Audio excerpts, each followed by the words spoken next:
من الشيطان الرجيم بسم الله الرحمن الرحيم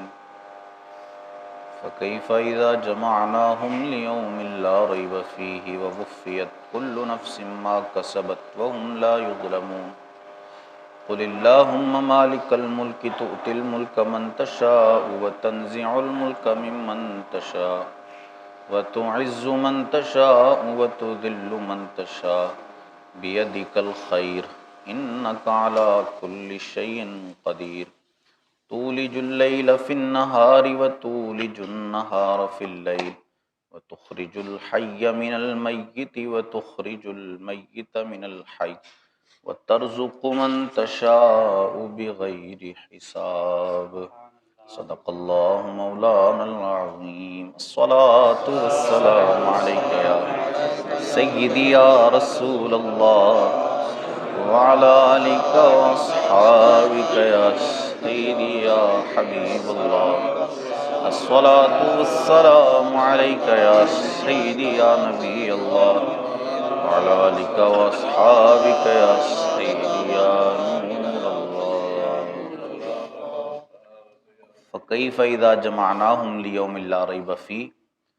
تو کیسی ہوگی جب ہم انہیں اکٹھا کریں گے اس دن کے لیے جس میں شک نہیں، وَوُفِّيَتْ كُلُّ نَفْسٍ مَا كَسَبَتْ وَهُمْ لَا يُظْلَمُونَ، اور ہر جان کو اس کی کمائی پوری دی جائے گی اور ان پر ظلم نہ کیا جائے گا۔ اس سے پچھلی آیت میں یہودیوں کا ایک دعویٰ بیان کیا گیا تھا، وہ یہ کہتے تھے کہ ہمیں آگ نہیں چھوئے گی مگر چند گنتی کے دن، ایک ہفتہ یا 40 دن ہم جہنم کے اندر رہیں گے، اس کے بعد اللہ عز و جل ہمیں جہنم سے نکال کر جنت میں ڈال دے گا۔ تو یہاں پچھلی آیت میں بھی رد کیا گیا، اس میں بھی ایک طرح سے ان کا رد کیا جا رہا ہے کہ جس دن اللہ سب کو جمع کرے گا، یعنی قیامت کے دن سارے لوگ جمع ہوں گے، تو اس وقت کسی کو اس کا نسب کام نہیں آئے گا یا کسی کو اس کی قومیت کام نہیں آئے گی۔ کوئی یہ سمجھے کہ میں چونکہ اعلیٰ نسب کا ہوں یا چونکہ اعلیٰ قوم سے ہوں اس لیے کوئی مجھے کام آ جائے اور میں بچ جاؤں، نجات ہو جائے، اس دن نہیں، بلکہ اللہ فرماتا ہے اس دن وَوُفِّيَتْ كُلُّ نَفْسٍ مَا كَسَبَتْ، ہر جان کو اس کی کمائی پوری دی جائے گی، یعنی جو اس نے عمل کیے تھے ان کے مطابق اس کو جزا یا سزا دی جائے گی، اور اس دن کسی پر ظلم نہیں کیا جائے گا۔ ظلم کے حوالے سے ایسا انصاف قائم کیا جائے گا کہ اگر کسی بکری نے اپنے سینگ سے کسی دوسری بکری کو نقصان پہنچایا ہوگا تو اس کو بھی اس کا بدلہ عطا کیا جائے گا۔ پھر تو انسان ہے نا، بکریوں جانوروں کے اندر بھی ایسا انصاف قائم کیا جائے گا اس دن۔ تو آج ہمیں اسی اعتبار سے عمل کرنا، کسی پر ظلم کرنے سے پہلے یہ سوچنا چاہیے کہ آج اگرچہ وہ کمزور ہے، وہ ہمارا جواب نہیں دے سکتا، ہم طاقتور ہیں، لیکن اس دن سے ڈرنا چاہیے جس دن اللہ اس کو طاقت عطا فرمائے گا اور اس کا بدلہ پورا کر دیا جائے گا۔ تو اس دن سے ڈر کے اعمال اچھے کرنے چاہیے۔ قل اللہم مالک الملک تؤتی الملک من تشاء، یوں عرض کر اے اللہ ملک کے مالک، تو جسے چاہے سلطنت عطا فرمائے، وتنزع الملک ممن تشاء، اور جس سے چاہے سلطنت چھین لے، وتعز من تشاء، اور جسے چاہے عزت دے، وتذل من تشاء، اور جسے چاہے ذلت دے، بیدک الخیر، ساری بھلائی تیرے ہی ہاتھ میں ہے، انک علی کل شیء قدیر، بے شک تو سب کچھ کر سکتا ہے، تو ہر چیز پر قادر ہے۔ اس آیت کا شان نزول یہ ہے کہ فتح مکہ کے وقت سرکار عالم صلی اللہ علیہ وسلم نے صحابہ کرام کو یہ بشارت عطا فرمائی کہ اللہ عز و جل تمہیں فارس اور روم کی سلطنت عطا فرمانے والا ہے، فارس اور روم تمہیں دی جائیں گے۔ اب یہاں سے سرکار علی وقار کا علم غیب بھی ثابت ہو گیا۔ آپ نے عرصہ پہلے یہ جو سلطنتیں ہیں یہ سیدنا عمر رضی اللہ تعالیٰ عنہ کے زمانے میں جا کر فتح ہوئیں، فارس کی بھی اور روم کی بھی سلطنت سیدنا عمر کے زمانے میں، لیکن آپ نے تقریباً کو 14-15 سال پہلے میرے آقا نے اس بات کی پیشن گوئی کر دی اور جو ہے وہ خوشخبری دے دی کہ تمہیں اللہ عز و جل یہ سلطنتیں عطا فرمانے والا ہے۔ تو یہ اللہ عز و جل کی عطا ہے جو اس نے اپنے نبی کو بتائی ہے، عطا فرمائی ہے کہ جو آنے والی چیزوں کی بھی خبر عطا فرماتے ہیں۔ تو جب سرکار نے یہ فرمایا اپنے صحابہ سے کہ اللہ فارس اور روم کی سلطنت دے گا، تو مشرکین اور جو منافقین تھے وہ یہ کہنے لگے کہ محمد صلی اللہ علیہ وسلم معاذ اللہ کیسی باتیں کر رہے ہیں کہ یہ چند مٹھی بھر لوگ ہیں اور وہ سپر پاورز ہیں اس وقت کی، یہ کیسے فتح کریں گے ان کو؟ تو وہ مذاق کے طور پر مذاق اڑانے لگے معاذ اللہ۔ لیکن دیکھنے والوں نے دیکھا کہ اللہ عز و جل نے مسلمانوں کو ایسی قوت عطا فرمائی کہ آپ نے مسلمانوں نے اللہ عز و جل کی دی ہوئی قوت سے اس وقت کی سپر پاور کو زیر کر دیا۔ تو یہی اللہ عز و جل کی ہی عطا ہے کہ اللہ جس کو چاہتا ہے سلطنت عطا فرماتا ہے اور جس سے چاہتا ہے سلطنت چھین لیتا ہے۔ اپنی سلطنت پر کسی کو،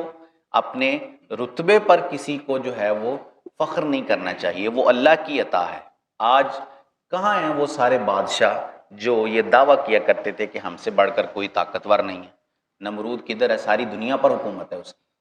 نمرود نے ساری دنیا پر حکومت کی ہے، لیکن آج اس کا نام و نشان نہیں ہے۔ کئی لوگ تو نام بھی نہیں جانتے ہوں گے اس کا، کس سے کہانیاں ہیں بس۔ تو اللہ عز و جل جس کو چاہتا ہے ملک عطا فرماتا ہے۔ کل بروز قیامت جب سور پھونکا جائے گا تو ہر چیز فنا ہو جائے گی، حتیٰ کہ سور پھونکنے والے سیدنا اسرافیل علیہ السلام وہ بھی فنا ہو جائیں گے ساتھ۔ کوئی شے باقی نہیں ہوگی، صرف اللہ عز و جل کی ذات باقی ہوگی۔ اللہ پھر خود ہی سوال فرمائے گا، لمن الملک اليوم، آج کے دن بادشاہی کس کی ہے؟ پھر اللہ خود ہی جواب عطا فرمائے گا، للہ الواحد القہار، آج بادشاہی صرف اللہ واحد قہار کی ہے۔ کہاں گئے ہیں آج وہ سارے بادشاہ جو زمین پر ظلم کیا کرتے تھے، یہ دعوے کرتے تھے کہ ہم ہی خدا ہیں، بادشاہی آنے پر خدائی کا دعویٰ کر دیتے تھے،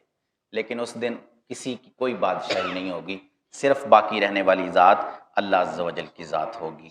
پھر ساتھ فرمایا وَتُعِزُّ مَن تَشَاءُ وَتُذِلُّ مَن تَشَاءُ، جسے چاہے عزت عطا فرمائے اور جسے چاہے ذلت دے دے، بِیَدِکَ الْخَیْرُ، ساری بھلائی اللہ کے ہاتھ میں ہے اور وہ ہر چیز پر قادر ہے۔ تُولِجُ اللَّیلَ فِی النَّہَارِ، تو دن کا حصہ رات میں ڈالے، وَتُولِجُ النَّہَارَ فِی اللَّیلِ، اور رات کا حصہ دن میں ڈالے، وَتُخْرِجُ الْحَیَّ مِنَ الْمَیِّتِ، اور مردے سے زندہ نکالے، وَتُخْرِجُ الْمَیِّتَ مِنَ الْحَیِّ، اور زندہ سے مردہ نکالے، وَتَرْزُقُ مَن تَشَاءُ بِغَیرِ حساب، اور جسے چاہے بے حساب رزق عطا فرمائے۔ یعنی پیچھے فرمایا گیا کہ سرکار نے جب مسلمانوں کو یہ خوشخبری دی کہ فارس و روم کی سلطنتیں ملیں گی، تو اس آیت میں اللہ عز و جل کی قدرت بیان کی جا رہی ہے کہ جو رب ان چیزوں پر قادر ہے تو وہ سلطنت عطا کرنے پر بھی قادر ہے، اس کے لیے کوئی مشکل نہیں ہے۔ یہ رات کا حصہ دن میں ڈالنا یا دن کا حصہ رات میں ڈالنا، اس سے مراد ہے کہ دن اور رات کو چھوٹا کر دینا۔ گرمیوں میں دن بڑے ہو جاتے ہیں، رات چھوٹی ہو جاتی ہے، سردیاں آتی ہیں تو دن چھوٹے ہوتے ہیں، رات بڑی ہو جاتی ہے۔ یہ اللہ کی قدرت ہے کہ وہ دن کے حصے کو رات میں تبدیل کر دیتا ہے